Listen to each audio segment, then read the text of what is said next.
Hello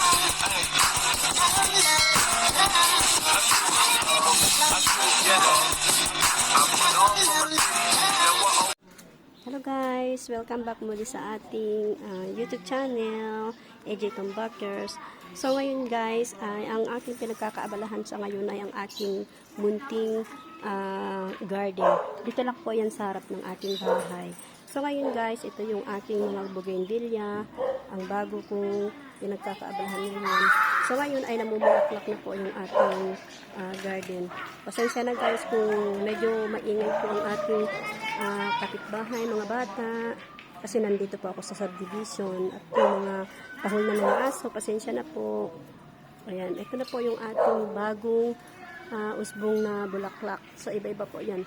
Ito naman guys ay pinutulan ko na yan. Kailangan putulin natin ulit yung kanyang mga tangkay kahit po namumulaklak yan para magkaroon ulit siya ng panibagong usbong at lalong dumadami yung kanyang tangkay at magpapanibago ulit siya ng kanyang bulaklak. So ganito po ang gagawin natin, no? Pagka ganyan, marami na po siyang tangkay na ganyan at namumulaklak na siya. Kapag humaba na yung tangkay niyan, kahit na may bulaklak, kailangan yung ititrim yan para magpanibagong usbong at magpapanibago ulit ang kanyang bulaklak guys. So ang ginagawa ko dyan guys ay meron din akong nilalagay na fertilizer dyan.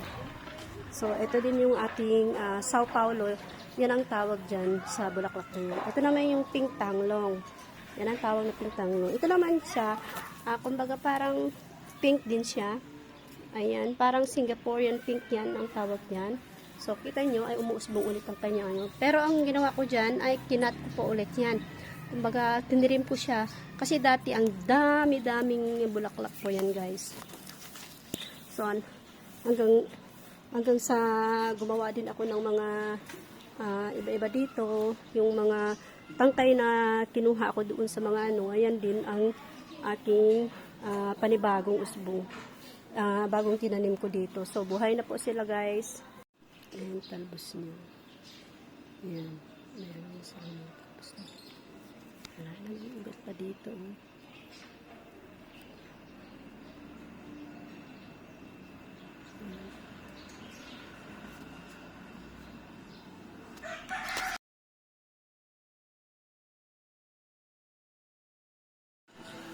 Here is my garden. Here is my gumamela. Ayan, magandang variety po yan. Yellow orange po siya. Ito naman, yung double red po. Double red ang flower po niya ng ating gumamela. Ito pa ang ating bougainvillea. So, nagsisimula po siyang mamumulaklak. Bali, kinalbuhan ko siya ulit para mag-bloom na yung kanyang panibagong flower. Ayan, oh. Pansinin nyo, meron na siyang panibagong flower. Ayan, pag may panibagong usbong-usbong siya, ibig sabihin, panibagong na yan, mag-uumpisa na yung kanyang pamumulaklak. Kasi, inabunuhan ko na po sila yan. Ito naman yung pink tanglong. Ayan, nag-uumpisa na naman po siyang mumulaklak niya, mga panibagong mga bulaklak niya. Ayan. So, malaki na po yan. Nag-bloom na po siya. Ito naman yung ating Sao Paulo. Ang kulay niya is purple. Yan po yung tinatawag nilang Sao Paulo. Ayan. So, nag-umpisa ng mulak. Ito naman yung ating apple green, white. Ayan. Nag-umpisa ng mamulaklak. Ito naman po yung ating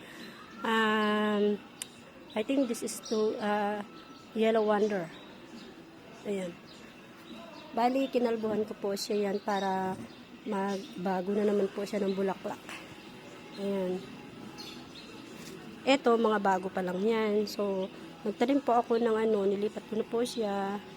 Ayan, medyo okay na siya. Pinutulan ko na siya ng kanyang mga talbos-talbos para magiging dumadami yung kanyang usbong.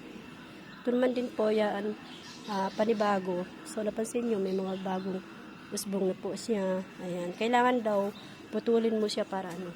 Ito naman yung ating yellow orange gumamela. Yan yung mga variety na napakagandang mga gumamela na mahal bilhin. Ito naman yung ating Mr. and Mrs. na bougainvillea. So, dahil katatapos niya lang mamulaklak, so tinanggalan ko siya ng mga talbos-talbos para mas dumami siya at magkakaroon siya ng panibagong mga bulaklak. So, kailangan natin yan kalbuhin para at least magbago siya ng mga usbong. Ayan. Kailangan talbusan mo siya para dumadami. Ayan, katulad nito, tinalbusan ko yan. Ito naman yung bridal natin, bridal white. Ito yung kanyang bulaklak. Nag-iisa kasi tinanggalan ko na siya. Ayan, mga dami na mga usbong-usbong. Ito naman yung ating red china or red china beauty. Dalawa ang ano nito eh. Ayan, ito naman yung ating purple pink. Purple pink siya. Gustong gusto ko siya. Itong pinaka gusto ko. Ito naman yung ating 1J pink. Ayan, 1J pink. So, meron naman ako mga yung ano yan, yung mga seedlings ng ating ano ba yun? Sili. Mga ayan, paprika. Ang dami ko pa dyan. Yung mga paprika na yan, yung mga bago. Tapos nagtanim din po ako dito ng kamatis. Ayan, yung kamatis natin. Tapos meron pong bumili ako sa Shopee, meron siyang free mustasa. Yan, musbong na sila. Ayan. Musbong na. Ito yung napakaganda. Itong halaman nito, kailangan ng napakaraming tubig. Kailangan mo siyang diligan ng 3 beses isang araw. Ito naman yung ating Vietnam rose. Yung tinatawag namin sa probinsya na close open. Ayan. Andito pa yung ating ni ICU. Bago po yan. Bago ko ni ICU. Kasi gumamela po yan pero medyo namamatay yung ating gumamela. So ang ginawa ko, nilagyan ko siya ng ng panibagong ni ICU na usbong ng ating gumamela, ng ating bougainvillea. Ito, hindi ko alam kung ito inabubuhay siya kasi ito pala may very weak. Ayan, napakarami ko pa dyan sa baba. Ayan. Ito naman yung ating malunggay. Na-ICU ko din yung ating malunggay. Ito naman yung ating kalamansi. Saka yung ating pepper. Yung paprika. Ayan, napakarami. Marami akong ganyan. Yung mga seedlings ng kalabasa. Squash. Kaso nga lang, hindi pwede dito. Dumadami kasi iyan. Kasi wala akong garden na napakalaki dito. Ayan yung ating mga yung talbos-talbos ng ating tinalbosan ko lang ito. Kumbaga tinanim ko ulit yung ating kangkong. Ito yung ating labasa. So marami akong seedlings dito. Ayan yung mga yung mga kamatis sa mga paprika sili. Ayan, dami yan. Paprika sili. Ayan, talbos ng kamote na tinalbusan ko. Ayan, yung ating mga ito din yung pagka bumibili ako sa palengke, tinatalbusan ko sila, kinukuha ko yung talbos. So, tinatanim ko ulit yung mga tangkay. Kasi nabubuhay ito, madali lang mabuhay itong ating mga kangkong. Ito naman, talbos ng kamote. So, okay na sila, musbong na. Ito yung mga kalamansi. Pagka magmamit ako ng mga kalamansi, musbong na sila. Yan, madali lang magpabuhay. Ay, yung mga aking hanging plants. Yan.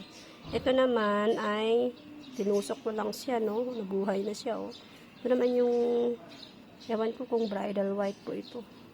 Ayan, mga tangkay na niya, okay na siya. Umuusbong-usbong na, Ayan, nabuhay na siya. Ito naman yung ating parang santan siya. Oo. Ayan. Ito yung aking mga, yung tinutusok-tusok ko lang ng mga bougainvillea pero nabubuhay na sila. Ina-ICU ko.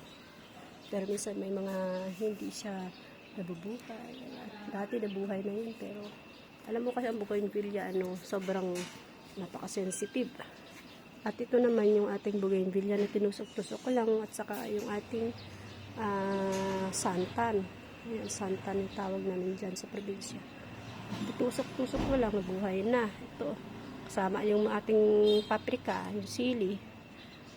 Yung bell pepper yung tawag yan. Ito yung bell pepper yan. Saka nandun pa yung isang tinusok ko na bougainvillea, so buhay na sila. Then dito din po ay binili ko itong na to, yung nandyan, kaso lang parang namamatay, so ni-ICU ko. Ngayon, nagkaroon ako ulit ng panahon ay nagtusok ako ng mga bougainvillea dito. Ayan, buhay na sila kasama yung paprika and sili. Meron din tayo dito na yung yung mga seedlings lang ng kalabasa, nabubuhay. Ayan. So, kailangan ko talaga itong tanggalin kasi dadami niya, no? Kung saan-saan lang sila mag-ano. Ayan. Ito naman ay dumadami ito. Magtatangkay-tangkay yan. Ganda ang niyan, halaman niya. Ayan. Ito, dumadami din itong na to, panghanging plants. Pero meron kasi akong tinusok dyan ng mga bougainvillea, so buhay na sila. Andun pa yung ating bougainvillea. So, pagka tanggalin ko ito pag umusbong na yung bougainvillea niya. Ito yung mga hanging plants, palmera. Namamatay dati itong palmera na ito, buti na buhay. Ayan. Yung ating aloe vera. Yung ibang aloe vera namamatay kasi bago pa lamang yan. Ito yung ating single bug gumamela. Yellow yan or pink yata. Ito yung ating malunggay. Ini-ICU ko para tangkay ng dito. Tangkay ng malunggay. Bali, humingi ako dun sa kapitbahay ko next door. Ito naman ay buhay na. Bougainvillea, ni-ICU ko lang. Ayan yung ating palmera. Buhay na sila. Ito naman yung ating dalawang hindi ko alam anong pangalan yan. Ito yung ating mga bougainvillea. Buhay na sila. Ni-ICU ko sila yan. Naka-ICU sila yan. Ayun naman yung aking ano tawag dyan? Yung labos ng ewan ko. Nakalimutan ko na. Ito din yung ating bougainvillea. Musbong na din. Ayan. So, nabubuhay na sila, no? Buhay na. Ang dami natin dito. Ayan. Tinanggalan ko na iyon. Lang ba?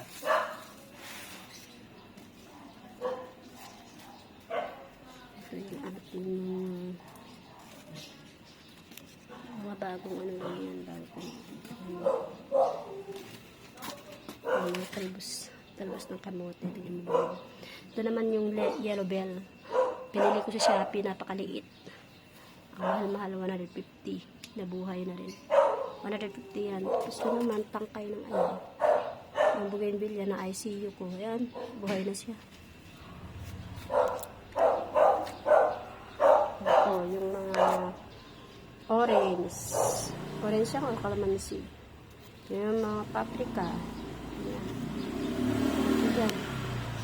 Yung paprika. Yung ating mga roses. Ito din yung mga naka-ICU na bougainvillea.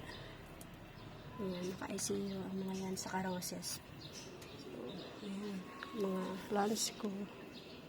Ito naman yung Vietnam rose. Ayan, nabuhay na sila. Madali lang naman mabuhay itong Vietnam rose. Hindi ko alam kung anong pangalan dito. Ito yung mga roses ko.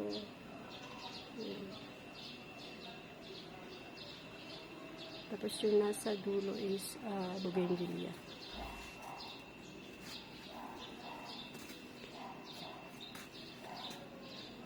Ayan din yung 36 petals saka orange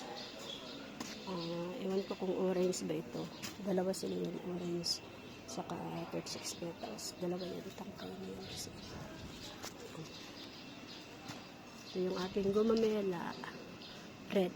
Ito yung kulay niya. Ganito. Parehas ng kulay niya. Mahaba yan. Ito yung mga galing sa probinsya, sa pamangkin ko. Buhay na sila, yung tinutusok-tusok ko lang. Ayun yung kanyang bulaklak na isa. Ay, dalawa pala yun. Yung ating Vietnam rose. Tingnan yung mga paprika ko. Ayan na. Kailangan ko na silang mailipat. Kaso nga lang, inantay ko pa yung aking pot sa Shopee. Nag-order ako Shopee. Ayan naman yung tangkay ng mga ano. Kaya nilagyan ko ng ganyan. Yung ano ng itlog. Kasi yung may mga palaka, frog na nagpupunta dito. Ayan yung mga kamatis. Ayan mo yung palaka o nandito. Ayan o. Kami yung gumagalaw-galaw dyan. Ayan o. Nagtatago sila. Tatago sa malamig. Palaka yan. Napakalaki. Hinahayaan ko na lang siya dyan kasi kung saan-saan siya sumusok-sok. Ito pa yung talbos ng kamote. Napaano ko na siya o. Ayan. Diba? Ito naman yung mga melon. Melon o melon.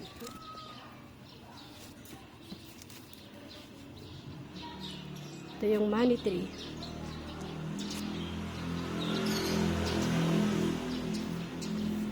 So, yan yung ating mga halaman. So, dito tayo. Ito yung ating mga halamanan.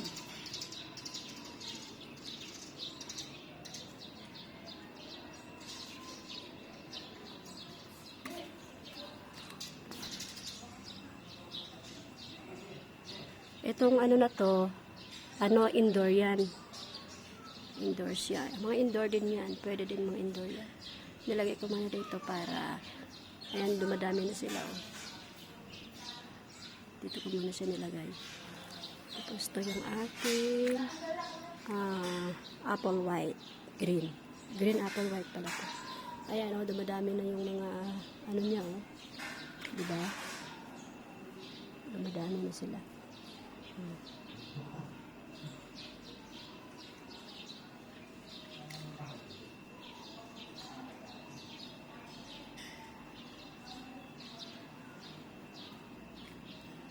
Ito, kailangan ko lang tanggalin yung ano nito. Hindi, meron pa siyang tangkay na okay siya. Old na kasi yung ano nito, kaya kailangan tanggalin ko na para magbago ng ano.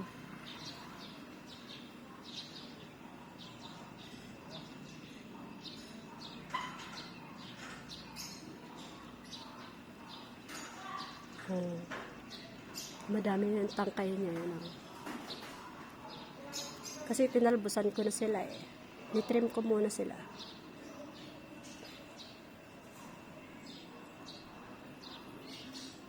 Meron na din siyang tangkay dito.